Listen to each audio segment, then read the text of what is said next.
അല്ല, ഇതിൽ അദ്ദേഹം സൂചിപ്പിച്ചത് ആവർത്തിച്ചു പറയുന്നൊരു കാര്യം ഓക്കെ, സാമ്പത്തികമായി അസ്ഥിരതയിലുള്ള ഒരു സർക്കാരാണ് എന്ന് ചീഫ് സെക്രട്ടറി മറുപടി നൽകിക്കഴിഞ്ഞിരിക്കുന്നു, ഹൈക്കോടതിയിൽ അഫിഡവിറ്റ് നൽകിക്കഴിഞ്ഞിരിക്കുന്നു.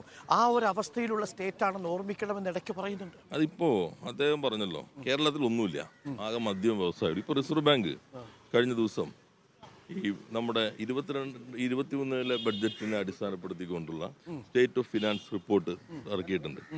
ആ റിപ്പോർട്ട് നോക്കിക്കോളൂ. ചില ഇംഗ്ലീഷ് മാധ്യമങ്ങൾ നേരത്തെ പറഞ്ഞ വരുമ്പോൾ തന്നെയാണ് ഇന്ത്യയിൽ ഏറ്റവും കൂടുതൽ ടാക്സ് റവന്യൂവിൽ, സ്റ്റേറ്റ് ടാക്സ് റവന്യൂവിൽ എക്സൈസ് ഡ്യൂട്ടിയാണല്ലോ വരുന്നത്.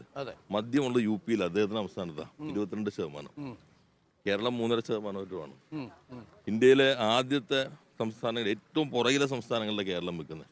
പക്ഷെ ഗവർണർ പറയുന്നത് എന്താ എന്നുവെച്ചാൽ മലയാളി മുഴുവൻ കള്ളുടിയന്മാരാണ്, ഇവിടെ കുടി മാത്രമേ ഉള്ളൂ എന്നല്ലേ ഒരു ഗവർണർ പറഞ്ഞുകൊണ്ടിരുന്നത്. അതായത് കള്ളപ്രചാരവേല ഗവർണറും കൂടി ഏറ്റെടുക്കുന്നുണ്ട്. അതെ, റിസർവ് ബാങ്കിന്റെ ഇപ്പോ ഞാൻ പറയുന്നത് ഒരു നരേറ്റീവ് കേരളത്തിൽ വന്നല്ലോ. കേരളത്തിന്റെ വരുമാനം മുഴുവൻ മദ്യമാണ്. അപ്പോൾ ഞാൻ പറഞ്ഞത് ഏറ്റവും കൂടുതൽ മദ്യം വരുമാനം ഒരു യു പി ആണ്, 22% യു പി എന്നാണ്. നമ്മുടെ 200-300% ആന്ധ്രയിലെ വർധന വന്നിട്ടുള്ളത്. കർണാടക, തമിഴ്നാട് എല്ലാം കേരളത്തിന് മുകളിലാണ് ടാക്സ് റവന്യൂവിൽ വരുന്നത്.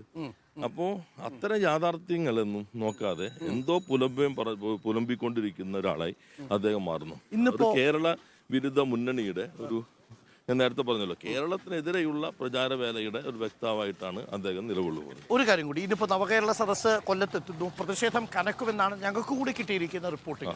ഗവർണർക്കെതിരെ SFI ഒരു ഭാഗത്ത് സമരം ചെയ്യുന്നു, കേന്ദ്രത്തിനെതിരെ നവകേരള സദസ്സിലൂടെ സർക്കാർ കാര്യങ്ങൾ വിശദീകരിക്കുന്നു. കേരളത്തിലെ പ്രതിപക്ഷം ഇന്ന് സമരം കൂടുതൽ ശക്തമാക്കും. നാളെ പോലീസ് സ്റ്റേഷനിലേക്ക് 5 ലക്ഷത്തോളം ആളുകളെ അണിനിരത്തിയുള്ള മാർച്ചാണ് KPCC പ്ലാൻ ചെയ്തിരിക്കുന്നത്. ആയിക്കോട്ടെ, അതിന് നല്ലതാണ്. അവർ അണിനിരത്തണം എന്നല്ല നമ്മൾ പറയുന്നത്, ജനങ്ങൾ അണിനിരത്തണല്ലോ. ഇപ്പൊ നമ്മുടെ വലിയ പറഞ്ഞ എന്തൊരു കുറ്റവിചാരണ എന്തോ മണ്ഡലം ഉണ്ടായില്ലേ, കുറ്റവിചാരണ അതെന്ത് പറ്റി? അത് നടക്കുന്നുണ്ട്. അല്ല, 5000 പേര് വെച്ച് 5000 പേര് വെച്ചുള്ള പരിപാടി എവിടെ എത്തി? എത്ര പേരുണ്ട്? എത്ര ആളുകൾ അതിനകത്തുണ്ട്? നമ്മളൊക്കെ ചില പടം കാണുന്നുണ്ടല്ലോ, നിങ്ങളും കാണുന്നുണ്ടാവില്ല. നിങ്ങൾ അതിനകത്ത് പോയി നോക്കണ്ടല്ലോ എത്ര പേര് അതിനകത്ത് പങ്കെടുക്കുന്നുണ്ടെന്നുള്ളത്. ഇവിടെ നമ്മൾ കാണേണ്ടതെന്ന് വെച്ചിട്ടുണ്ടെങ്കിൽ ഈ പ്രശ്നത്തിൽ പ്രതിപക്ഷത്തിന്റെ നിലപാടെന്താ? നാഴികയ്ക്ക് 40 വട്ടവും പത്രസമ്മേളനം നടത്തിക്കൊണ്ടിരിക്കുന്ന പ്രതിപക്ഷ മേധാവ് ഏതെങ്കിലും തരത്തിൽ ഗവർണർക്കെതിരെ, ജനാധിപത്യത്തിനെതിരാണ്, ഇത് ഞങ്ങൾ അംഗീകരിക്കില്ല നിലപാട് സ്വീകരിച്ചോ? ബില്ലുകൾ പാസ്സാകുമ്പോൾ ഒപ്പിടാതിരിക്കുന്ന നിയമസഭയിൽ ഞാൻ ചോദിച്ചപ്പോൾ അദ്ദേഹം പറഞ്ഞു ഞങ്ങളുടെ അങ്ങനെ ചോദ്യങ്ങൾ തുടർച്ചയായി അങ്ങോട്ടും ഇങ്ങോട്ടും സംവാദം പോലെ വന്നപ്പോൾ സമ്മതിക്കേണ്ടി വന്നു. പക്ഷെ പുറത്ത് വീണ്ടും പറഞ്ഞു വേണമെങ്കിൽ ഗവർണർക്ക് ഒപ്പിടാതിരിക്കാം, റദ്ദാക്കാം, അങ്ങനെയൊക്കെ ഭരണഘടനാപരമായിട്ട് പറ്റും. ഒരു ഗവർണർ ജനാധിപത്യ വിരുദ്ധവും ഭരണഘടനാ വിരുദ്ധമായി പ്രവർത്തിക്കുമ്പോൾ അത് സംബന്ധിച്ച് പ്രതികരിക്കാൻ പോലും കഴിയുന്നില്ല കോൺഗ്രസിന്റെ നേതൃത്വത്തിന്, കേരളത്തിലെ നേതൃത്വത്തിന്. ഞാൻ നേരത്തെ പറഞ്ഞല്ലോ, അവർ മറ്റു സംസ്ഥാനങ്ങൾ ഭരിച്ചപ്പോൾ ഇതേ സമീപനമായിരുന്നു. അവർ കേരളത്തിൽ CPM വിരുദ്ധതയാൽ അന്ധത ബാധിച്ചിട്ടുള്ള അനുഭവത്തിൽ BJPക്ക് ഒപ്പം നിൽക്കുന്ന ഒരു നേതൃത്വമാണ് ഇന്ന് കേരളത്തിലെ കോൺഗ്രസിനുള്ളത്. ആ പ്രതിഷേധത്തിന്റെ ഫലമാണ് ഇനി വരാൻ പോകുന്നത്, അതിന്റെ പ്രതിഫലനമാണ് ഈ പ്രതിഷേധമായി മാറുന്നത്. Okay, thank you minister. ഇനിയിപ്പോ 3-4 ദിവസങ്ങൾ മാത്രമേ പ്രഭാത നടത്തം. ഇത് ഞങ്ങളുടെ ഒരു കൊല്ലത്തിന്റെ സംഭാവനയാണ്. എനിക്ക് കൊല്ലത്താണ് വേര്. കൊല്ലത്തെ ഏറ്റവും പ്രസിദ്ധമായ വെട്ടുകേക്കെന്നൊക്കെ നമ്മൾ അവിടെ പറയും. എഴുത്താണി എന്ന് പറയുന്ന ഒരു ബേക്കറി. ഇത് കഴിച്ചാൽ ഗംഭീര നല്ല കേക്ക് കിട്ടുന്നത് കൊല്ലത്താണ്. തലശ്ശേരിയാണ് കേക്ക് ആദ്യം ഉണ്ടായതെങ്കിലും കൊല്ലത്തെ ഏറ്റവും രുചികരമായ കേക്കാണിത്. ഓരോ നാട്ടുകാരും എങ്ങനെയുണ്ട്? അവരുടെ നാടാണ് ഏറ്റവും മെച്ചെന്ന് അരുണെ പോലെ പറയാറുണ്ട്. കൊല്ലത്തെ ബീച്ച് നോക്കൂ, കോഴിക്കോട് ബീച്ച് പോലെ മാറിക്കഴിഞ്ഞു. ഇവിടുത്തെ സായാഹ്നങ്ങൾ വലിയ തിരക്കുള്ളതായി മാറി. കൊല്ലത്തിന്റെ സോപാനം എന്ന് പറയുന്ന ഒരു ഓഡിറ്റോറിയം ലൈബ്രറി. ഞാൻ നടന്നിപ്പോ അവിടെ പോർട്ടിന്റെ അവിടെ ഒരു പോവുകയുണ്ടായി. പോർട്ട് നന്നായിട്ട് ഡെവലപ്പ് ചെയ്ത് വരുന്നുണ്ട്, നല്ല മാറ്റം. അപ്പസാറിന്റെ നഗരമാണല്ലോ, അതുകൊണ്ട് ഞാൻ SFIയുടെ പ്രസിഡന്റ് ആകുന്നത് ഇവിടെ വെച്ചാണ്. അങ്ങനെ ബന്ധം കൂടി ഉണ്ട്.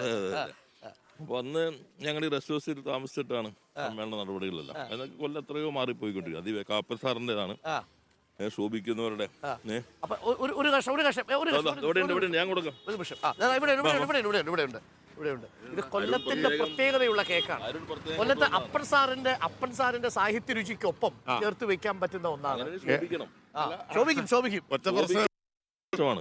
ശോഭിക്കുന്നവരുടെ ഈ നടന്നത് മുഴുവൻ ഈ കേക്ക് എന്നുള്ളതാണ്. പക്ഷെ അത് കുഴപ്പമില്ല, ആ രുചി അറിയണം, ഒരു എത്നിക് രുചിയാണ്. ഞങ്ങൾ ഇന്നലെ കോഴിക്കോട് ഉണ്ണിയപ്പം അല്ല ഗുരുവായൂർ ഇവിടുത്തെ കൊട്ടാരക്കരയിലെ ഉണ്ണിയപ്പം കഴിച്ചു. നല്ല ഉണ്ണിയപ്പാണ്. അരഡോസറ കഴിച്ചു. ഇന്നലെ കഴിച്ചു. അപ്പൊ ഇത് നടത്തം അങ്ങനെ ക്യാൻസൽ ആവുന്നുണ്ട്. അപ്പൊ താങ്ക് യു മിനിസ്റ്റർ. ഞങ്ങൾ കൊല്ലത്തെ കുറിച്ച് പറയുന്നു. എം പി അപ്പൻ സാറൊക്കെ ഉണ്ടായിരുന്ന സമയത്ത് കൊല്ലത്തെ ലൈബ്രറി കേന്ദ്രീകരിച്ചൊരു വിജ്ഞാന സമൂഹം ഉണ്ട്. കെ പി അപ്പൻ സാർ. അപ്പോൾ കെ പി അപ്പൻ സാർ ഉണ്ടായിരുന്ന സമയത്തുള്ള ആ ഒരു വിജ്ഞാന സമൂഹം അതിൻ്റെ തുടർച്ചയായിട്ട് ഒരുപാട് മനുഷ്യർ സൃഷ്ടിക്കപ്പെട്ടിട്ടുണ്ട്. കൊല്ലത്ത് വളരെ പ്രതികരിക്കുന്ന മനുഷ്യരൊക്കെ ഉണ്ട് എന്ന് പറയുന്നു. അദ്ദേഹം SFI പ്രസിഡന്റ് ആയത് കൊല്ലത്ത് വെച്ചാണെന്ന് ഓർമ്മിച്ചെടുക്കുക. അപ്പോൾ താങ്ക് യു മിനിസ്റ്റർ. അപ്പോൾ സജീവമായി നമ്മൾ യാത്ര തുടരുകയാണ്. നമുക്ക് എല്ലാ ദിവസവും നടക്കട്ടെ. Thank you.